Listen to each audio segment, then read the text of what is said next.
Sud Radio Découverte Tourisme, Stéphane Zeremeta. Hola Stéphane Zeremeta. Hola, buenos días. Directeur éditorial des Guides, Le Petit Futet, direction la capitale de l'Espagne ce matin.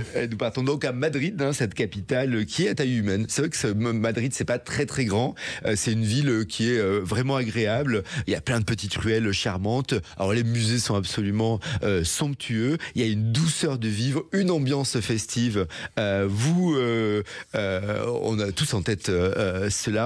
En tout cas, c'est une destination vraiment idéale pour un week-end prolongé. Et c'est vrai que peu importe la saison, là c'est la saison estivale, ça va être beaucoup la fête, mais il va aussi faire très chaud. En tout cas, il y a toujours quelque chose à voir et à faire lorsqu'on est à Madrid. Allez, on commence par les incontournables de la ville. Bon, alors l'incontournable côté culture, puisque c'est à ceux que nous intéressons en début de journée, ce sera de commencer par le boulevard El Paseo del Arte, la promenade de l'art. Bon, c'est un des endroits qui retrouve les plus grands trésors artistiques au monde. On est sur, c'est 1 kilomètre, le Paseo.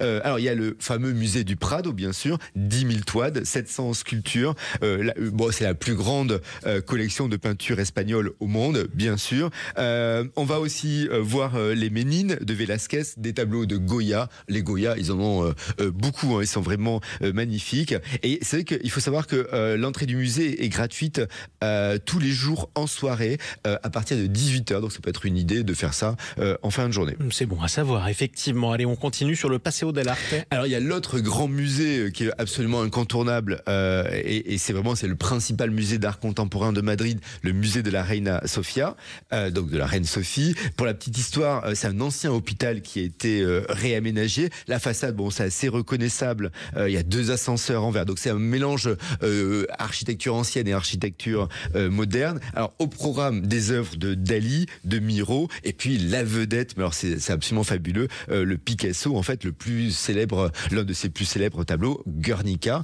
qui est gigantesque. C'est une grande salle parce que Guernica est assez immense. Alors pour la petite histoire, Picasso a peint le tableau en 1937 à Paris. C'était pour dénoncer la guerre d'Espagne. Puis il a dit que il ne voulait pas que Guernica soit rapatrié en Espagne. En tout cas, sauf si lorsque la tant paix, que le régime franquiste ne tomberait pas. Tant que ce serait pas la paix. Et donc le tableau est resté à New York jusqu'en 1981. Et après, Et la chute du régime, le retour de la démocratie. Est absolument. Et c'est vrai que la salle est très très belle.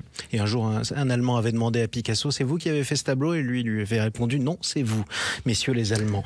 On continue la visite avec Madrid, qui est une ville de fête. Ah, c'est vrai que déjà Madrid est toujours décalé. Tout se passe tard le soir, mais il fait chaud en journée, donc on va devoir faire la sieste, en tout cas l'été.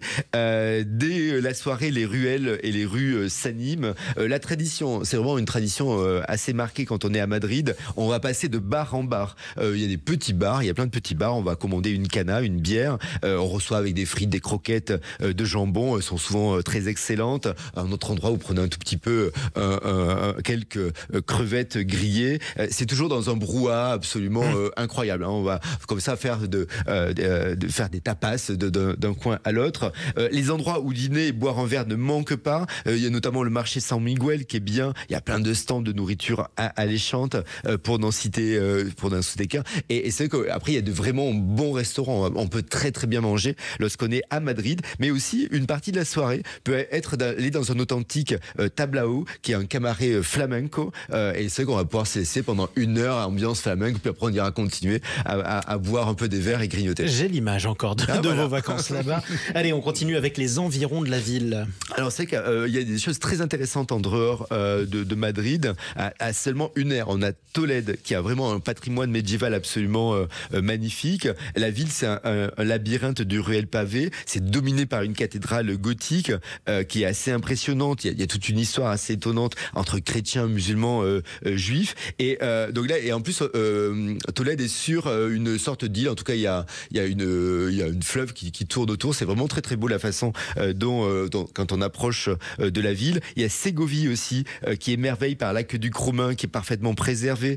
C'est vraiment un exploit d'ingénierie avec son alcazar qui est un peu un château inspiré des contes de fées, sa cathédrale gothique là également. Aranjuez, des jardins verdoyants, un palais royal absolument absolument étonnant avec c'est vraiment une bouffée d'air. Il y a des allées fleuries, des fontaines, c'est absolument magique. Et un dernier coup de cœur, ce sera Cuenca. Alors c'est un peu plus éloigné, c'est à 2 heures de route et c'est assez connu pour ses casas colgatas, les maisons suspendues et le centre historique là aussi, c'est assez vertigineux, c'est assez sympathique. En tout cas, Madrid pour la culture, Madrid pour faire la fête la moitié de la nuit ou toute la nuit si vous êtes plein d'énergie et plein d'escapades à faire dans les environs. Eh bien, merci beaucoup Stéphane Zeremeta. On vous retrouve samedi prochain avec le Petit Futé. Avec grand plaisir.